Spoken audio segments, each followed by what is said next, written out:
would understand that statement, but in this context, she's literally trying to grasp at straws to make excuses for the fact that she moved on to this man when it wasn't really morally. It's fine, no, but it did not give you a little bit of an ick.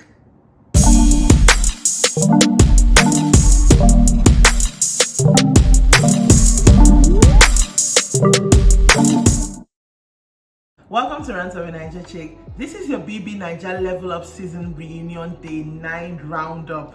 Okay, this particular episode was a 1 hour episode. It's almost like they heard me complain yesterday. I know it is not, but I was glad for a 1 hour episode because it gave me time to enter into the meat of the gist before all of a sudden credits were rolling. So let's just get right into it because there is a lot to unpack from this episode. First of all, they played clips of Giddyfire and Amaka, Giddyfire and Diana, Giddyfire and Rachel. Even the whole sense, everybody was like, oh, is it only you? It was a lot. Like, I don't know, until I actually saw the clips, I didn't really realize, oh, he was really trying to finesse 3 ladies living in the same house with him.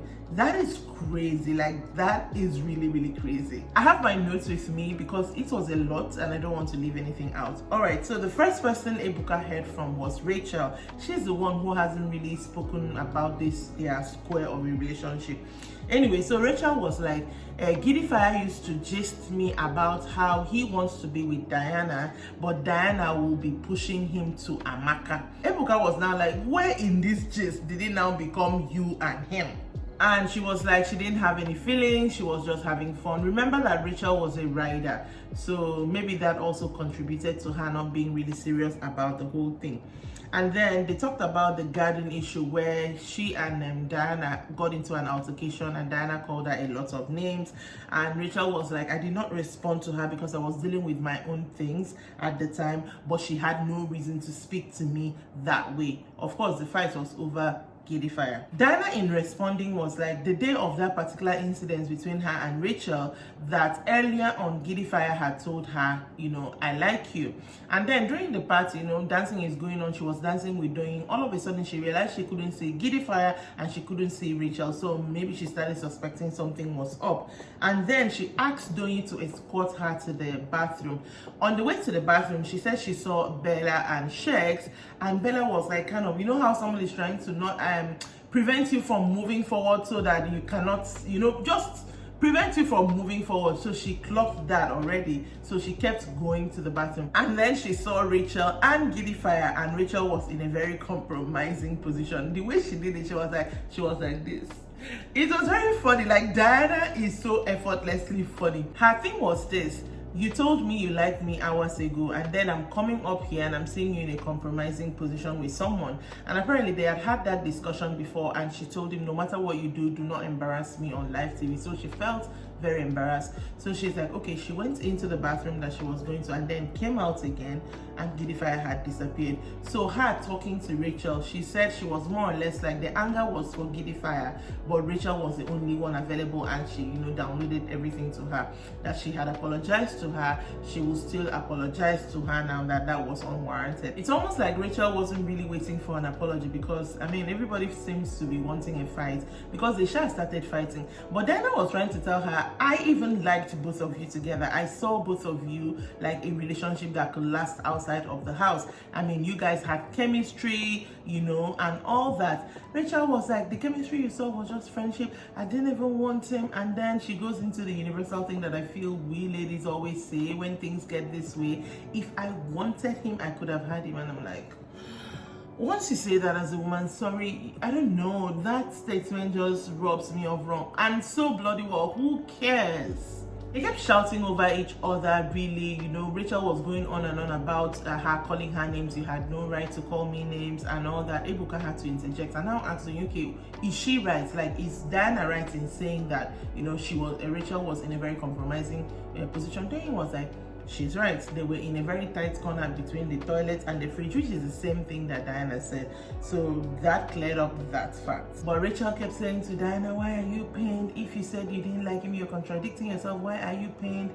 And she's like, I'm pained because I was embarrassed on national TV. My family was watching, my mother was watching, which is a valid reason for somebody to be pained. Even if See, even if you didn't like the guy, and the guy was liking you and telling you that he's liking you, and then you see him with another girl, we are human beings. There's something there's something in us that will make us feel somehow. I mean, it's so for Rachel to sit down there and act like she doesn't know that she is allowed to feel some type of way.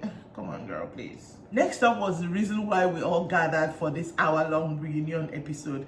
They played clips of Beauty and Groovy together. Before Ebuka even heard from the two people, he asked every other people, especially people who had strong opinions when Beauty left and Groovy moved on to Phyna. So they started with Sakes. Explain what just happened in the clips. And he's like, it is all you saw. It was a very beautiful thing. You know, the love was loving, if I may use the slang. It was a very beautiful thing. And then to Brian, explain, you know, what exactly happened. And Brian was like, it happened very fast. And everybody was like in their business. That he even had to have a talk with Groovy one time. I was like, you have to set boundaries in your relationship, or do you like the fact that everybody's having opinions about you people's relationship, you know, but that it happened fast. Ebuka then asked Kes, you had very strong opinions when he shifted to Phyna. What was that about? And he was like that the shift was too swift, and he spoke to him both in Groovy and Phyna when the whole thing happened, but that in the house, Kes said in the house, he felt like Groovy was playing a game, and he saw that Phyna was strong, and that is why he, you know, attached himself to Phyna. That with everything he did in the house, even after that incident, everything, even with the Beauty thing, everything, he felt everything was a game. Ebuka goes to Brian, you also had an opinion. Do you think that because of that switch is why you and Groovy are no longer like close even outside of the house? Because it was like, you know, almost like your G. And Brian was trying to say that's not the reason. Groovy immediately interjected, that's the reason. And he's like, okay, that is one of the reasons that we are not close. But that the reason when he came out of the house that he wasn't close to a lot of people was he wanted to focus on his stuff. I think I've seen Brian in a video with not in a video, that Beauty show on Showmax. I saw Brian with her, so I'm guessing Brian is now friends with Beauty. So it will be kind of somehow, I think, for him to still be G's with Groovy, and then maybe he doesn't even like the way Groovy moved, which he confirmed. Groovy was trying to make it like an argument, and Brian was like, nobody came here to fight, we're not fighting, but guy, you were moving very cunningly in the house. But he now said in the house, he did accept that different people will act different things, but from his own point of view, from how he was brought up and everything, that what Groovy did was not right. Then they asked Saif, and Saif was like, first of all, he has never seen in his entire life a love match, even friends with benefits, develop that fast. Ebuka quickly asked Bella, how long did it take for you and Shex to get together? Bella was like 3 weeks, but even that 3 weeks in the house is different, and even 3 days can be different. It really makes me wonder about, because I've heard this thing, this is not the first time I'm hearing this thing. Everybody says when you enter the house, everything is intense. So 3 days could be like the 3 weeks, 3 weeks could be like 2 months or whatever. It really makes me wonder how, you know, what exactly, how intense is it? I mean, I don't know. Anyways, it's their experience really. So Saif was like, when he found out that Groovy had moved on with Phyna, the first thing that crossed his mind was, okay, is there no girl code anymore? Which is something that everybody wondered. Finally, Ebuka went to Beauty, and Beauty was like, well, it is what it is. What you watched is what happened. She at no point, she was not being corny, she was not being fake, she was genuine. If she likes someone, she likes someone. If she doesn't like someone, she doesn't like someone. And she said the biggest mistake she made was not listening, that everybody they had asked, Kes, Brian, even Khalid, Saif had spoken to her and was like, just be careful, you know, like watch your partner, watch your back. They had given her that kind of advice, and her biggest mistake was not listening. She also mentioned she had asked Groovy for space so many times. You know, it was starting to get a little bit, you know, she didn't want it to get confrontational basically, and she was like, she didn't come here to fight. She went on a show and that was her experience. And then she mentioned the part that I think most people did not clock, that it was actually Groovy's idea for them to be in a relationship. She said that in week 1, he mentioned that he wanted to be more than friends, and then by week 2, straight up asked her to be his girlfriend. So they were in a relationship, which was a part that everybody kind of like always wondered about, because they were like, maybe they are not in a relationship, he's free to move on. So they were actually in a relationship, agreed by both of them, because she said she had said okay, because what's she going to do? She's locked in with you know, a group of people anyways, and in that house you kind of need your person. You need somebody to like have your back and be your person. So she said okay.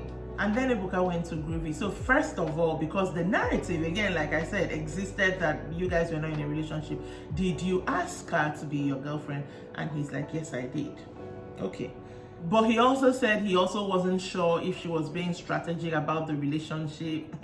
Immediately I was like, dude, come on. You are trying to turn around everything that has been said about you and put it on her. Not like I'm excusing Beauty in any way, shape or form, but if there was a strategic partner in that thing, it was most likely you. I mean, you're the one who stayed, she's the one who got disqualified. He now said that what made it difficult for him was that there were people who made it seem like it was his fault that she got disqualified. Of course, people like Kes, they forget the fact that this was I Am Beauty, who was an adult, capable enough to make her own decision. That at a point, it actually isolated him in the house. Ebuka reminded him that a lot of that perception came because of that switch you made to Phyna. And immediately the guy turned to Kes and was like, you have no right to speak to me about how I should do, how I should be in a relationship or not. This is the lady that ended the relationship even before they had their big fight. She body shamed me. Nobody asked how I felt. I was body shamed. I was abused. I was violated. Was that right? At this point, Beauty was like, can I speak? Ebuka, can I speak? Groovy now said that Kes even told him if I was the one in a relationship with Beauty, she would not have been disqualified. You know, back then, everybody was like, if this thing was an alcohol thing, why didn't Groovy control her intake or, you know, shield her in some way or something? Groovy was like, this is Beauty that had an alcohol problem. How was he supposed to, you know, control that? Kes now replied that for him, he feels like Groovy did not take charge of the relationship, was just allowing her to do anything, you know, she wanted. That statement did not sit right with me because it's a little bit, does she not have agency over herself? Why are you trying to be, you know, I don't know. It didn't really, yeah, I felt a bit off with that statement. Immediately, Groovy was like, I asked you if you like this girl because the way you are moving is like you like this girl. I'm like, you are trying to redirect, bro. We're talking about something else. You know fully well that this guy is married and you're trying to redirect. Basically, that's what you're doing. And Kes was like, yes, I came into the house as a married person. There's certain things I couldn't do. I could flirt, I could, you know, there's certain things I couldn't do. But you were still sneaky. You were with Beauty, and yet you used to sleep in Lebaye's bed sometimes. So you were still sneaky. It had nothing to do with you trying to say that, you know, I wanted to move to the girl. It had nothing to do with that. Brian now interjected also, Omo, bros, you dey cap. You dey cap. You're saying nobody spoke with you, nobody talked with you after the whole incident, but we talked. So what are you now saying here? Finally, Beauty had her time to speak and she was like, that last party, who handed me the drink? It was you. And then she said, do you remember exactly what you said? Of course, Groovy didn't remember. And she was like, the last party you handed me the alcohol and you said, I mixed my drink. I didn't mix yours. I will look after you.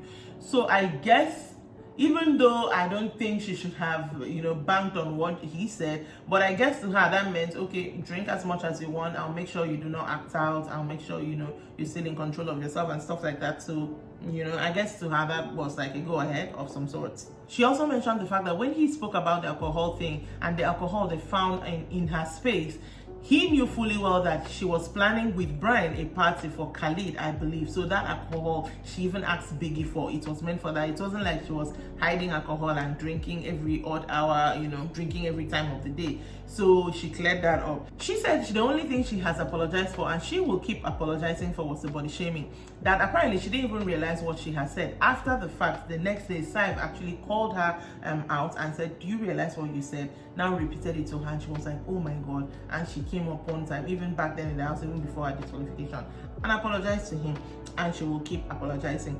But she was not like, can you sit there and tell me that I was violent and abusive towards you?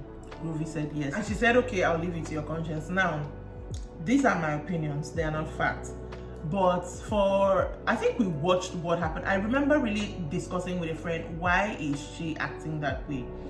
She was a tad bit violent. I do not know about being abusive to him, because she had also mentioned something about, did my hair hit you? Maybe like, I feel that she took him to mean like, even when we were cool, you used to, you know, hit me or stuff like that. I think that's what she interpreted that as. she probably forgot all the times where they would get into heated arguments and she will literally act out. I mean, we saw her act out with Ilebaye as well. So I'm not saying she's abusive or violent, but she did act out of character in the house, I would say that. So I think Groovy was right. I hate that I'm agreeing with the guy, but he was right to say yes to that question. Anyways, Beauty also said, I never blamed you for my disqualification. None of the interviews that she has given that she blamed him for her disqualification. And that's true. I haven't seen her. Every time she takes ownership of what she did. I'm the one who went there. I'm the one who didn't handle myself right. I was on a show that had rules. Like, I remember her saying this. I was on a show that had rules and I did not follow the rules and I was disqualified. It's her problem. She has said that several times. So she didn't blame Groovy at all. She now said another mistake I made was talking to this boy under duvet. If you ever go to the show, do not talk to a boy under duvet because he cannot hear you. So if you are planning to go for the show, do not enter duvet with anybody, please, before you say things and we cannot hear it and we cannot follow the matter anymore. And then it came time for Phyna to also say her part. So when they came back, first question was to Beauty. Did you think Phyna was your friend when you left the house? Beauty was like, yes, she was. Phyna, did you think Beauty was your friend? Immediately she started thinking about it. I was like, dude, girl, you were trying to find excuses for what you did, but you know, it still was not right. But okay. Phyna was like, we were roommates. I wouldn't say we were friends. I said we were friends, but I wouldn't say we were friends, which is valid. I mean, I would understand that statement, but in this context, she's literally trying to grasp at straws to make excuses for the fact that she moved on to this man when it wasn't really morally. It's fine, no, but it did not give you a little bit of an ick. Ebuka now asked her, you and Amaka advised Beauty about this same Groovy, only for you to get with the Groovy 1 week after. You did not see that as odd? And she kept saying, you know, while Beauty was in the house, we were roommates, so she did not get to know Groovy for himself. Everything she knew about Groovy was through her. So you now said, let me go and know him for myself. Okay. But she said that what made her switch was there was a day she was talking with Kes, and Kes told her that Beauty had said you had eyes for Groovy. And that's the day she asked him, are you taken? And he said, I'm taken by God. And she said, okay, me, I like you. And that's the switch. So that made her really feel, okay, if you think I had eyes for the guy, I'm going to show you and I'm going to date him. Doesn't make sense, my girl. Doesn't make sense. Anyways, Beauty said she didn't have a problem with them being together. She's very in touch with reality and she knows how it can be in the house. That she did not say hi to her at that last party because she watched a clip of her saying if she wants to die, this girl can die, on top of what. So she was like, how are you telling me to die? I've seen that clip and then I come to a party and you're saying hi to me. Who would answer? Down through like to the house, would you answer? I personally would not. Beauty also said she never told Kes that Phyna had eyes for Groovy. I think they were having a conversation and she said something about hypocrite. So maybe when Kes was now telling Phyna, he kind of, you know, explained it that way. But that she did care about Phyna while she was in the house, and to see her in every clip bash her really, you know, made her feel somehow. She wasn't going to sit down there and said, oh, I didn't care about her, like what Phyna was trying to do. She did care about Phyna, but seeing her repeatedly bash her didn't really make sense. So I didn't really add up to her. Phyna kept insisting that what made her angry was what Kes said. Initially, she said she didn't remember when she said the die thing that Beauty said, but she now remembered that she just said, if it's this boy, I go date him. If she won't die, may she die. That it was just pigeon. It's not like she wanted Beauty to actually die. That it was just, you know, pigeon and something she said flippantly and left. Ebuka kept asking this girl, so do you regret now how you handled the entire situation? Initially, she said she handled it badly. And then when Ebuka kept prompting her, she now said no, that the only part she handled badly was the part where she said she should die. See, this is what I got from Phyna. Phyna knows that what she did was wrong. At some level, girl code, whatever you want to call it, it was wrong. But she didn't want to sit down there and admit it. Maybe because she wants to still portray, oh, hard girl, whatever to her fans. I do not know. Immediately she said, I handled it bad. I think it occurred to her that, oh, you have taken ownership of the entire thing. So she had to clarify, it's only the dye part that I said I handled bad, insinuating that moving on to Groovy was not something she handled wrongly. And then Ebuka was like, okay, so since you say you handled that dyeing part, badly, so what do you have to say now? Trying to prompt this girl to apologize to Beauty, but of course she did not, because why would she apologize? After all, she's Phyna, right? She's not going to apologize. And Beauty just ended the whole show with, it is what it is, because I think even from the look on her face, she knew she wasn't going to get an apology. I don't think she wants an apology, but anyway, that's where the episode ended. I loved that we got a 1 hour episode this time around, even though I was hella tired, but I loved it, especially because we're talking about something that we really all wanted to know about. But yeah, that is it for me for today. Let me know in the comments if you are following along with this reunion. Make sure that you're subscribed to this channel, turn your notifications on so you will know every time a video drops. Please check out my Facebook page. It is Rant of a Naija Chick, and make sure you follow the page, not just like it, and make sure you are sharing with other people. Do not watch by yourself. Do not watch alone. Make sure you are sharing. All right, and I will see you next time. Bye.